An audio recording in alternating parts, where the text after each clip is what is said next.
Hello दोस्तों, आपके अपने YouTube channel update TET CTET में आप सभी का स्वागत है।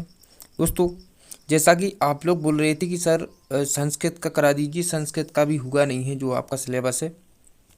तो दोस्तों, आपके लिए जो है आज से संस्कृत की पेपर तक की पूरी तैयारी कराई जाएगी। तो दोस्तों, आज हम देखने वाले हैं, देखिए इसमें वर्णमाला, और जो वर्णमाला के बाद आपकी जितने भी संस्कृत के जो वर्णमाला के वर्ण हैं उनका हम जो है अध्ययन करेंगे। तो चलिए दोस्तों, स्टार्ट करते हैं बिना देरी किए, क्योंकि दोस्तों आपकी एग्ज़ाम तिथि आपको पता होगा दोस्तों कि 25 अप्रैल है। 25 अप्रैल से ही आपकी जो है परीक्षा स्टार्ट है।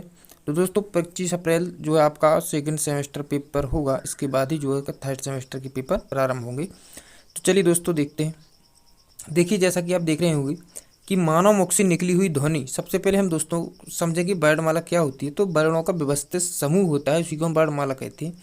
अब समझिए कि मानव मुख से निकली हुई ध्वनि, बात की जाए ध्वनि की, अंतिम और अविभाज्य इकाई को हम वर्ण कहते हैं। देखिए, जो अंतिम और अविभाज्य, जिसकी कोई खंडन ना किया जा सके, जिसको अलग अलग ना किया जा सके, इतनी छोटी इकाई होती है, उसी को हम वर्ण कहते हैं। इन्हीं वर्णों के समूह को हम वर्णमाला कहते हैं। देखिए, संस्कृत की बात की जाए तो संस्कृत में कुल 46 वर्ण होते हैं। दोस्तों, संस्कृत में कितने वर्णमाला के जो अंक होते कुल वर्ण होते हैं दोस्तों, कितने होते हैं? 46 होते हैं। इसका आपको ध्यान रखना है, आपसे बहुविकल्पी प्रश्न में पूछ सकते हैं। अब देखिए दोस्तों, मैं जितने भी आपको इसमें जो टॉपिक कराऊंगा सभी दोस्तों बहुत महत्वपूर्ण है, और दोस्तों पेपर भी मैं आपको दिखाऊंगा कि किस प्रकार का आपका संस्कृत का पेपर आता है। और दोस्तों यहीं से जो है प्रश्न बन जाते हैं कि जो है संस्कृत में वर्णमाला के कितने भेद होते हैं।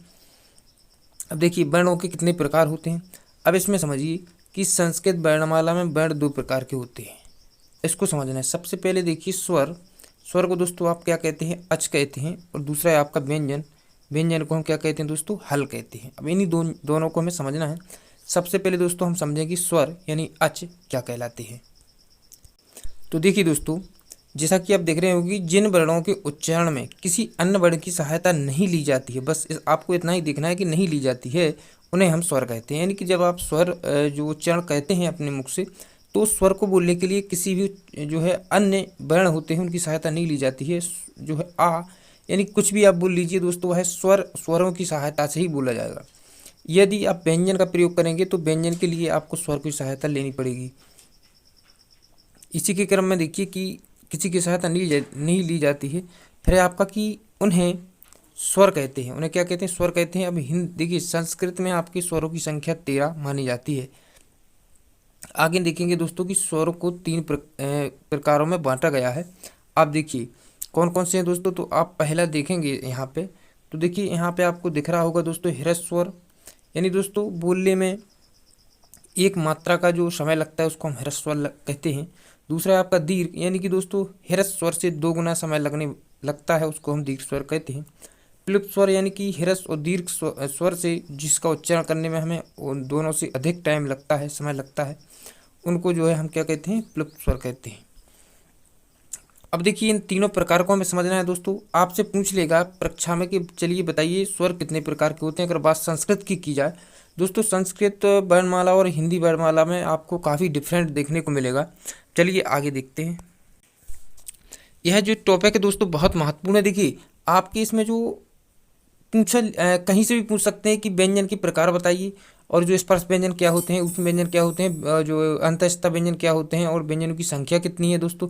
तो आप जो है हिंदी का जो बता देंगे कि आपको हिंदी में पढ़ा था आपने कि ये जो है आपकी व्यंजन की संख्या इतनी होती है, तो हम हिंदी के हिसाब से बताएंगे तो दोस्तों वह गलत माना जाएगा। संस्कृत का अलग है। देखिए, व्यंजनों का उच्चारण स्वरों की सहायता से होता है। व्यंजनों को 4 भागों में बांटा गया है। अगर बात की जाए व्यंजनों की कुल संख्या, तो आप बताएंगे कि 33 है। देखिए दोस्तों, और हिंदी में कुछ अलग है। सबसे पहले हम बात करेंगे इनकी 4 प्रकारों की, कौन कौन से इसके प्रकार हैं। अब देखिए, सबसे पहले दोस्तों आप ध्यान से देखिएगा कि स्पर्श व्यंजन की मैं बात कर रहा हूँ। स्पर्श व्यंजन की अगर बात की जाए तो जो जितने भी आपके, आप यहाँ से देखिए वर्ग देख रहे होंगे दोस्तों, आप जितने भी वर्ग हैं, का वर्ग, चा वर्ग, टा वर्ग, ता वर्ग, पा वर्ग, यह सभी वर्ग हैं दोस्तों। यह सब वर्ग आपके किस में आते हैं? स्पर्श व्यंजन में आते हैं। स्पर्श व्यंजन की अगर बात की जाए तो दोस्तों स्पर्श व्यंजन की जब इन वर्णों का उच्चारण कहते हैं तो मुंह से जो रगड़ खाकर जो ध्वनि निकलती है, उन्हीं को जो है हम स्पर्श व्यंजन कहते हैं। यानी कि जितने भी यहाँ पे आप व्यंजन देख रहे होंगे दोस्तों, यह सब यानी जितने भी वर्ग होते हैं यह सब स्पर्श व्यंजन में आते हैं। अब चलिए तो दोस्तों आगे देखते हैं। अब आपका एक प्रकार हुआ स्पर्श व्यंजन, अगला है देखिए दूसरा अगर की बात की जाए तो उसमें आपका देख रहे होंगे दोस्तों अंतःस्थ व्यंजन इसको कहते हैं हम। अंतःस्थ व्यंजन की बात की जाए तो इसमें आपके देखिए सिर्फ और सिर्फ या, रा, ला और वा, इन चारों को रखा गया है अंतःस्थ व्यंजन में। अगला है आपका दोस्तों थर्ड नंबर का है कि देखिए ऊष्म व्यंजन। ऊष्म व्यंजन का मतलब होता है दोस्तों कि आपको इसका उच्चारण करते समय मुँह से गर्म यानी कि ऊष्म में जो वायु निकलती है दोस्तों, उसी को दोस्तों हम ऊष्म व्यंजन कहते हैं। जैसे कि आप देख रहे होंगे शा, शा, शा और हा। अब देखिए दोस्तों संयुक्त व्यंजन। संयुक्त से आप क्या अनुमान लगा सकते हैं कि एक या एक से अधिक वर्णों के मेल से बनने वाले जो व्यंजन होते हैं उनको हम संयुक्त व्यंजन कहेंगे।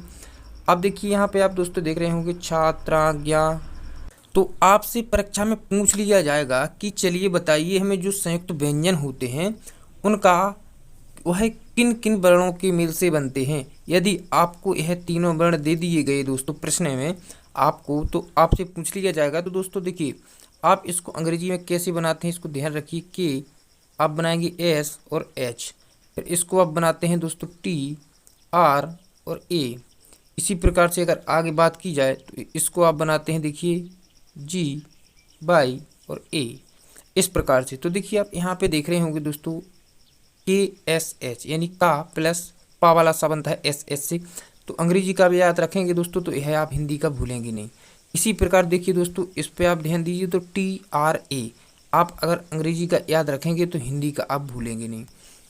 इसी प्रकार अगर बात की जाए दोस्तों ज्ञा की, तो देखिए ज्ञा को आपको याद रखना होगा कि इसमें आपका देखिए जी और अंगुआ यानी कि दोस्तों इसको आपको याद रखना होगा कि यह किन किन वर्णों से जो है बनता है। तो दोस्तों आपको याद रखना है इन्हीं वर्णों के बारे में। संयुक्त व्यंजन होते हैं जो आपसे कई बार प्रश्न में पूछे गए हैं, इसका प्रश्न कई बार आया है प्रश्न में, तो इसको आप याद रखिएगा। अब देखिए दोस्तों कि अनुस्वार पूछ लिया जाएगा कि अनुस्वार क्या होता है। तो देखिए अगर बात की जाए अनुस्वार या अनुनासिक की, तो दोस्तों जो वर्ग के अंतिम वर्ण होते हैं, वर्ग के अंतिम वर्ण, इनको दोस्तों हम नासिका व्यंजन कहते हैं या आप कह सकते हैं अनुनासिक व्यंजन कहते हैं। अब देखिए वर्णों के ऊपर जो एक बिंदु होता है, क्या होता है दोस्तों, एक बिंदु लगाया जाता है, उसे हम अनुस्वार कहते हैं। और अनुस्वार के बाद विसर्ग आपसे पूछ लिया जाएगा तो आप कहेंगे कि जो विसर्ग है, जैसे जो आप देख रहे होंगे दोस्तों यह बिंदु हैं जो, इन्हीं को जो है विसर्ग कहते हैं। जब यह लग जाते हैं किसी भी शब्द के पीछे तो यह विसर्ग बन जाता है। जैसे कि आप यहाँ पे देख रहे होंगे यही जो चिन्ह है यह विसर्ग का है। अब अनुनासिक वर्ण क्या है दोस्तों, जैसा कि मैंने अभी बताया आपको कि हर वर्ग का 5वां व्यंजन जो है अनुनासिक व्यंजन कहलाता है। अब देखिए दोस्तों बहुत ही महत्वपूर्ण है, बहुत ही महत्वपूर्ण, परीक्षा में इनसे जो है हमेशा प्रश्न पूछा जाता है कि वर्णों का उच्चारण स्थान। जैसे कि दोस्तों आप यहाँ पे देखिए आ और बड़ा, फिर देखिए ध्यान से का वर्ग के वर्ण क्या है दोस्तों, का वर्ग के वर्ण यानी का, खा, गा और घा। यह जो वर्ण है दोस्तों यह किससे बोले जाते हैं, तो यह कंठ से बोले जाते हैं। कंठ आप समझ रहे होंगे जो गर्दन में होता है उसको हम कंठ कहते हैं। इसी के अनुसार दोस्तों आगे देखेंगे तब आप देखिए छोटी, बड़ी, चा, छा, जा, झा, या और सा, यह सब जो व्यंजन है आपके यह किससे बोले जाते हैं, यह आप तालु से बोलते हैं। इसके दोस्तों यह आप याद रखिए जो इसके उच्चारण स्थान है आपसे पूछ लिए जाते हैं। हालांकि आपसे इतने शब्द नहीं पूछेगा, किसी भी एक को दे देगा या फिर किसी भी एक को पूछ लेगा आपको कि चलिए यह